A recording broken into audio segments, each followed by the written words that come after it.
పిల్లనగురు విభక్తి సంగీత్ ఛానల్ సబ్స్క్రైబర్స్‌కి అందరికీ నమస్కారము. ఈరోజు నేను బమ్మెర పోతన గురించి యాక్చువల్‌గా రుక్మిణి కళ్యాణం చదువుదామని ఆహ్, మనసులో సంకల్పం అనమాట. కానీ అది లాస్ట్ 1 మంత్ నుంచి చదువుదాం అనుకుంటే ఎలాగో హ్మ్, కరెక్ట్ అయిన మూడ్ రావాలి చదవడం అంటే నా వీడియోలన్నీ మెకానికల్‌గా రికార్డ్ చెయ్యను నేను. నాకు కరెక్ట్‌గా వైబ్స్ వచ్చినప్పుడు I will try to make the video. Bammera Pothana నా పద్యాలంటే నాకు చిన్నప్పటి నుంచి చాలా ఇష్టము. అమ్మ చెప్పగా రుక్మిణి కళ్యాణం కథలు చదవటం జరిగింది. ఆహ్, ఇంకా చాలా చిన్నప్పుడు కూడా మా అమ్మమ్మ వాళ్ళు కానీ, ఇంట్లో వాళ్ళు కానీ చెప్పడం పోతన ఆంధ్ర కవి, చాలా గొప్ప కవి, సహజ కవి, ఆహ్, శిరోమణి అని చెప్పి పోతన గురించి, పద్యాల గురించి చాలా చాలా వినేదాన్ని. సో, ఇప్పుడు నేను ఈ ఆహ్, హ్మ్. ఔట్ ఆఫ్ మై ఇంట్రెస్ట్ ఈ పుస్తకం తీసుకొని కొన్నాను. బమ్మెర పోతన. ఈ బుక్ నేను కవర్ మళ్ళా మీకు చూపిస్తాను. క్లియర్‌గా కనిపిస్తుందో లేదో తెలియటం లేదు. ఓకేనండి. బమ్మెర పోతన. ఇది గోరఖ్పూర్ ప్రెస్ శ్రీమదాంధ్ర మహాభాగవతము. 2 పార్ట్స్ ఉంటాయి. ప్రథమ స్కందము, ద్వితీయ మొదటి భాగము, రెండో భాగము అని. గోరఖ్పూర్ గీతా ప్రెస్ గోరఖ్పూర్ వాళ్ళు చెప్పారు.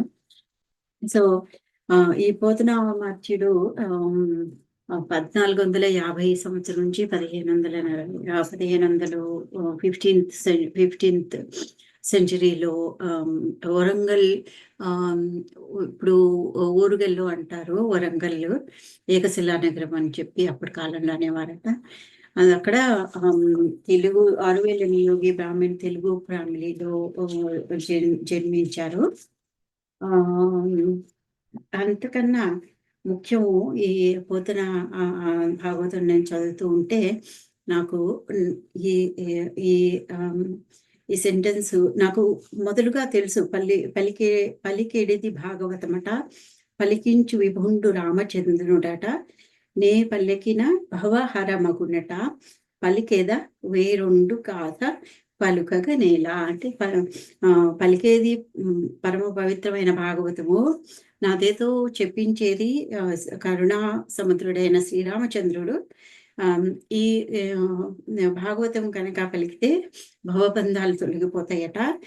మరి అటువంటప్పుడు వృధాగా వేరే కథలు ఎందుకు చదవాలి అని చెప్పి ఈ ఈ పద్యము మన అందరికీ చాలా పరిచయమైన పద్యం. సో, ఇంకొంచెం వెనక్కెళ్తే అది ఒక నిండు పున్నమి రేయి, అంటే ఫుల్ మూన్, పౌర్ణమి రోజట. సో, గౌతమి నది, గౌతమి నది సమీపంలో ఈ ఆ రోజు చంద్రగ్రహణము. గౌతమి నది సమీపంలో చంద్రగ్రహణం అయిపోయాక ఈ పోతనామాత్యులు గౌతమి నదిలో స్నానం చేసి, తర్వాత ఆచమనం చేసి ఆహ్, ఆహ్, గౌతమి నది తీరం చేరుకుని అక్కడ శుభ్రమైన వస్త్రాలు ధరించి ఫుల్ మూన్, నిండు చంద్రుడి ఫుల్ మూన్ పౌర్ణమి రోజు చక్కగా గౌతమి నదీ తీరం నుంచి చల్లటి గాలులు వేస్తుంటే అక్కడ ఆసనం వేసుకుని ఆయన మెడిటేషన్ అంటే ధ్యానము అంటే మెడిటేషన్ చేయడం మొదలెట్టారట. ఆ మెడిటేషన్ చేస్తూ ఉంటే ఆయనకి స్మృతిలో ఆయనకి మనసులోకి ఒక విచిత్రమైన శ్యామల వర్ణము, తర్వాత నెమ్మదిగా శ్యామల వర్ణము వ్యాపించసాగింది. అంటే ఎక్స్పాండ్ అవుతుంది. శ్యామ వర్ణంలో సీతా సీతామహాతల్లితో పాటు శ్రీరామచంద్రుడు మనోపలకంలో ప్రత్యక్షమయ్యాడట. అండ్ వెంటనే మన పోతనామాత్యుడు దోసిలకి స్వామికి నమస్కరించారు. శ్రీరామచంద్రుడి చిద్విలాసంగా మందహాసం చిందిస్తూ, నాయన, నేను రామభద్రుడను, నా పేరిట నా కోసము శ్రీ మహాభాగవతము తెలుగులోకి రచించు, నీ భవబంధాలు తొలగిపోతాయి అని ఆదేశించారు. అని వెంటనే అదృశ్యమైపోయారు శ్రీరామచంద్రమూర్తి. ఆ! కొన్ని క్షణాల వరకు ఆశ్చర్యంగా పోతనామాత్యులు విస్మితుడై కన్నులు తెరిచి ఆహ్, తను చూసిన దృశ్యాన్ని తనే ఆహ్, ఆహ్, తను జీర్ణించుకోలేకపోయారు. నేనెక్కడ? భాగవతం ఎక్కడ? రామభద్రుడెక్కడ? నాయన నాకు పర్మిషన్ అనుమతించడం ఏమిటి? నేను ఏమని రాయను అని మనసులో ఆలోచించుకుంటూ ఉంటే, ఆయన నోటి నుంచి ఆసువుగా ఒక పద్యం వచ్చిందట. పలికేడిది భాగవతమట, పలికించు విభుండు రామభద్రుడట, నే పలికిన భవహారమగునట, పలికెద వేరుండు గాథ పలుకగనేలా. అంటే పలికేది పరమ పవిత్రమైన భాగవతము, పలికించే ప్రభు కరుణాసముద్రుడైన రామభద్రుడు. నేను పలికితే భవబంధాలు పరిహారమవుతాయట. మరి అటువంటప్పుడు వృధాగా వేరే కథలు ఎందుకు పలకాలి? దేనికి పలకాలి? ఇది భవదాజ్ఞగా భాగవతం మీదే పలుకుతానని గట్టిగా నమ్మి విశ్వసించి భాగవతం రాయడానికి మొదలెట్టారు. ఈయన పోతనామాత్యులు శ్రీమద్ భాగవతంని సంస్కృతంలో నుంచి తెలుగుకి ట్రాన్స్లేషన్ చేయించారు. ఇంకొకటి మన మహాకవి శ్రీ విశ్వనాథ సత్యనారాయణ గారు పోతనామాత్యులను ఏమంటారంటే తెలుగుల పాలిటి పుణ్యపేటి. అంటే మనకి పేటీ అంటే తెలుసు కదా, సూట్ కేసు డబ్బాలు. సో మనం ఏం చేస్తాం ఇంట్లో? పేటీ అంటే డబ్బాలు కానీ సూట్ కేసులో కానీ అన్ని విలువైన సామాన్లు పెట్టుకుంటాం. ఈ పోతనామాత్యుడు శ్రీ విశ్వనాథ సత్యనారాయణ గారు ఏమంటారంటే, ఈ పోతన గారు మనకి అందించిన పద్యాలన్నవి పుణ్యలో ఒక పేటీ, అంటే ఒక బండారం నిండా పుణ్యం చేకూర్చి పెడితే ఎలా ఉంటుందో అలా ఉంటాయి పోతనామాత్యుని కవితలు అని చెప్పి. సో ఇదైనాక నేను చిన్నప్పుడు విన్న ఇంకొక 2 కథలు చెప్పి ఈ ప్రథమ భాగాన్ని ముగిస్తాను. ఇంకొకటి ఏదంటే, చిన్నప్పుడు నేను విన్న కథలు ఇది. గజేంద్ర మోక్షం అని మీరు వినే ఉంటారు. గజేంద్ర మోక్షం అంటే శ్రీమన్నారాయణుడు మన ఒక ఏనుగు సరస్సులో ఉంటే ఏనుగుని ఒక ముసలి పట్టుకుని బాధిస్తూ ఉంటుంది. అలాగా గజేంద్రుడు ముసలి చాలా సంవత్సరాలు ఫైట్ చేసి ఇంకా గజేంద్రుడు అంటే ఆయన ఆషామాషి అయిన ఏనుగు కాదు, చాలా బలమైన ఏనుగు గజేంద్రుడు. ఇంద్రుడు ఏనుగులలో ఒకటి ఇంద్రుడు అంటవాడు అట్లాగా. సో ఆయన బలం క్షీణించి ఇదైపోగా ఒకసారి ఇంకా చివరిసారిగా కొలంలో తామర పువ్వు ఒకటి తీసుకుని మన శ్రీ మహావిష్ణువుని ప్రార్థిస్తుందట. ప్రార్థిస్తున్నప్పుడు పోతనామాత్యుడు కవిత్వము ఇలాగ రాశారు అని చెప్పి నేను విన్నాను చిన్నప్పుడు, చాలా చిన్నప్పుడు. ఏమంటాడంటే, సిరికించప్పక శంఖ చక్రములు ధరింపక, అంటే ఆమూల సౌధంలో అక్కడ లోపల ఉన్న వైకుంఠంలో ఉన్న శ్రీ మహాలక్ష్మికి చెప్పలేదట విష్ణువు. శంఖ చక్రాలు ధరించలేదట.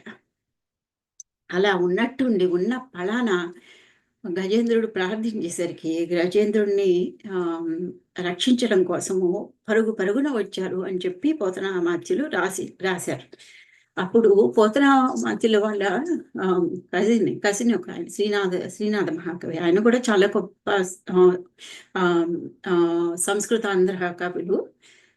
ఆయన శ్రీనాథుడు పోతనామాత్యుడిని ప్రశ్నించారట.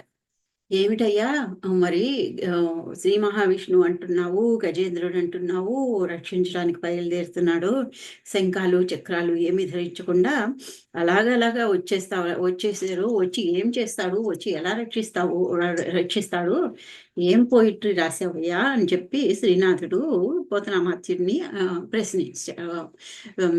క్రిటిక్ చేస్తారనమాట. కవిత క్రిటిక్ చేస్తే అప్పుడు పోతనామాత్యుడు ఇలా కాదు, శ్రీనాథుడు ఆయనకి తెలిసి అర్థమయ్యేలా చెప్పాలి అని చెప్పి ఆయన ఏం చేస్తారంటే సాయంత్రం పూట బావి దగ్గరికి వెళ్ళి ఒక పెద్ద బండని రాయిని స్టోన్ని బావిలోకి వేస్తారు. చాలా పెద్ద సౌండ్ వచ్చేటట్టు వేస్తూనే అప్పుడు వేసి పెద్ద రాయిగా బావిలో వేసి పెద్ద పెద్దగా కేకలేశారు. శ్రీ ఓకే శ్రీనాథుడి కుమారుడు బావిలో పడిపోయాడు, బావిలో పడిపోయాడు అని. అప్పుడు శ్రీనాథుడు పరిగెత్తుకుంటూ ఉన్న పాటాన ఉన్నట్టు లుంగి వేసుకుని పైన అంగవస్త్రం లేకుండా అలా పరిగెత్తుకుని వచ్చి బావి దగ్గరకు వచ్చాడట. బావి దగ్గరికి వస్తే అప్పుడు శ్రీనాథ మహాకవి శ్రీనాథ మహాకవిని చూసి పోతనామాత్యుడు అయ్యా నువ్వు పిల్లాడిని నీ కుమారుడిని కాపాడడానికి వచ్చావు కదా, సరే బావిలో పిల్లాడేమో మరి బావిలో పడ్డాడు, ఏది తాడు చాంతాడేది, బకెట్ ఏది, ఇది గిలకేది, ఎలా కాపాడదామని పరిగెత్తుకుని వచ్చావు అని ప్రశ్నిస్తాడట. అప్పుడు శ్రీనాథ మహాకవి పోతనామాత్యుడు వేసిన చమత్కారము చూసి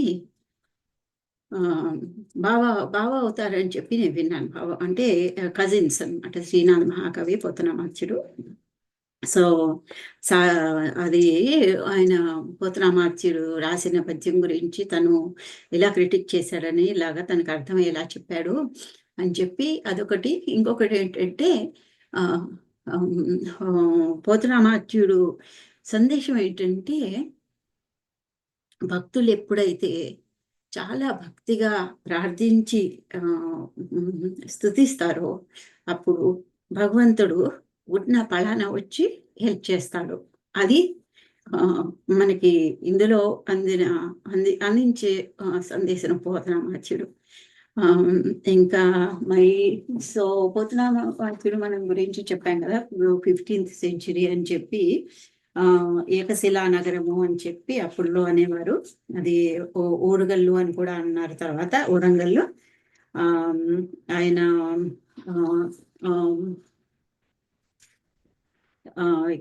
ఆరువేల నియోగి బ్రాహ్మణ్ కుటుంబంలో జన్మించారు. పరమశివుని యొక్క గొప్ప భక్తుడు, కౌండిన్యస గోత్రోద్భవుడు. ఈయన తండ్రి కేసనామాత్యుడు, తల్లి వచ్చేసి లక్కమాంబ. పోతన పండితులకి అమాత్యులకి ఇంకొక బ్రదర్ కూడా ఉన్నారు, ఆయన పేరు తిప్పన అని చెప్పి అన్నారు. సరే నేను 2 కథలు చెప్తానని చెప్పాను కదండి. ఇంకొక కథ అది కూడా నేను చిన్నప్పుడు విన్నది, కానీ ఎంత చక్కగా మనసులో అది పోయిందంటే చెప్తాను అండి, మీకు కూడా చాలా నచ్చుతుంది అనుకుంటా. ఒకరోజు పోతనామాత్యుడు ఈ సంస్కృత పద్యాన్ని ట్రాన్స్లేట్ చేద్దామని కూర్చుని మొదలెట్టారట. సాయంత్రం అయిన తర్వాత సంధ్యా వందనం కావించుకుని ట్రాన్స్లేట్ చేయడం కోసం కూర్చుని ఉన్నారట. అప్పుడు ఆ పద్యము దాని పేరు ఏంటంటే మందార వనాంతరామృత సర ప్రాంతేందు కాంతోపలోత్పల పర్యంకమా వినోది అని మందార వనాంతం అమృలో కూర్చుని వినోదిస్తున్న శ్రీ మహావిష్ణువు అని చెప్పి రాస్తూ ఉంటే ఆయనకి కలము అంటే పెన్ను, కలము ముందుకు కదలలేదట.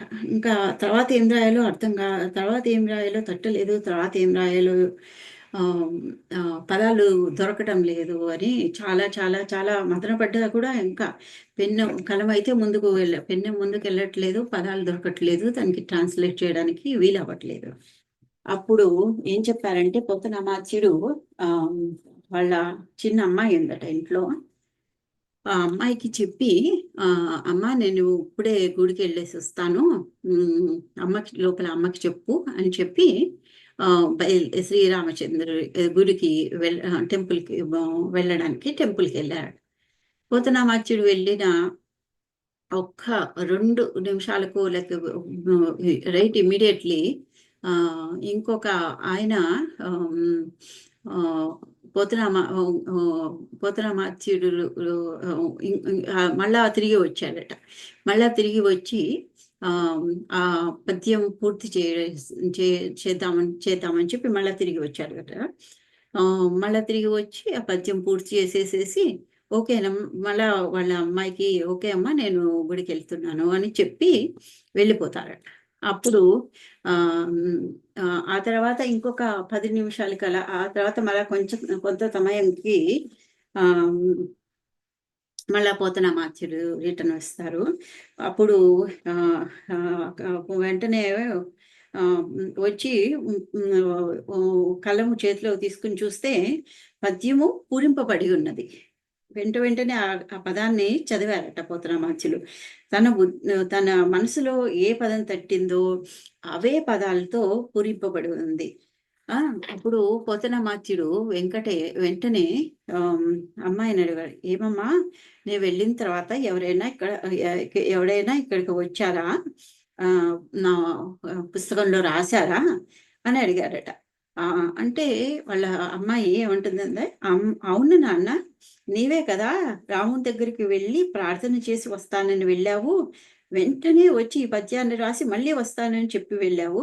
ఇప్పుడు మళ్ళీ వచ్చావు.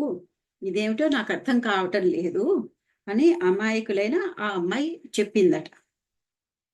ఇంకా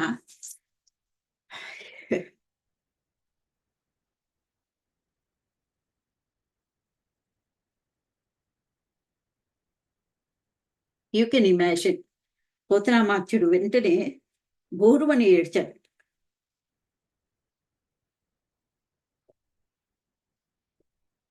ఏడ్చేసేసి ఈ పద్యము పూరించటానికి పలికేడి వాడు రామభద్రుండట అని చెప్పిన మాటకు కట్టుబడి నీవే పరిగెత్తుకుని నా వేషంలో వచ్చి ఈ పద్యాన్ని పూర్తి చేశావా తండ్రి? ఏమి నీదయ్యా? ఎంతటి భక్తవత్సలుడివి అని కన్నీరు మున్నీరై భక్తి ప్రవాహంలో పరవశించాడు. తనను తాను మర్చిపోయి భగవద్ ధ్యానంలో లీనమైపోయాడు. ఆ తర్వాత వాళ్ళ అమ్మాయిని చూసి, "అమ్మా!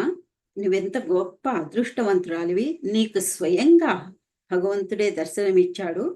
ఇంత భక్తితో విలవిల్లాడుతున్న నా కళ్ళకు ఆ ప్రభువు దర్శనం ఇయ్యలేదు కదా!" అని ఎంతగానో రోదించాడట. ఇది ఈ పుస్తకంలో నేను ఇప్పుడు ఇలా చదివాను కానీ, ఈ ఈ విషయము మరి నాకు చిన్నప్పుడు ఎక్కడ విన్నానో, ఎవరు చెప్పారో మోస్ట్‌లీ మా అమ్మమ్మ గారే చెప్పుండొచ్చు. కానీ ఆహ్, అది వినగానే చాలా తమాషా అనిపించింది. శ్రీకృష్ణ పరంధామ మహాత్మ నమస్కారం. సో, అంటే చెప్పడం ఏంటంటే, యుగానికి ఒ ఒక ఇప్పుడో లేకపోతే అలాగా ఆహ్, శ్రీకృష్ణుడు అనుగ్రహించి కొంతమందిని మనకి పం మనకి పంపిస్తారు. వాళ్ళ చేత హ్మ్. విశ్వనాథ సత్యనారాయణ గారు చెప్పినట్టుగా పుణ్యపీఠిక లాగా చక్కటి పద్యాలు మనకి అందిస్తారు. హ్మ్. సో, మనము పోతనామాత్యుడిలాగా కాదు అక్కడ ఇవి ఆయన రాసిన పద్యాలని చక్కగా చదువుకుని ఆహ్, ఆనందిస్తామని చెప్పి నా ఈ చి అన్ చదువు నేను చదువుకోవటమే కాకుండా మీకందరికీ కూడా అందిద్దామని చిన్న ప్రయత్నము. సో, ఆహ్, ఇది ఆయన పోతనామాత్యుడి విగ్రహము. ఆహ్, సో, మీకు వీడియో నచ్చితే మరిన్ని వీడియోస్ కోసం వెయిట్ చేయండి. సో, చిన్నగా చెప్తానని చెప్పి అన్నాను, కథ అన్నాను. కానీ ఇది చాలా పెద్ద కథే అయిపోయింది. So, I hope you all like it. So, I'll see you in my next video. Srikrishna.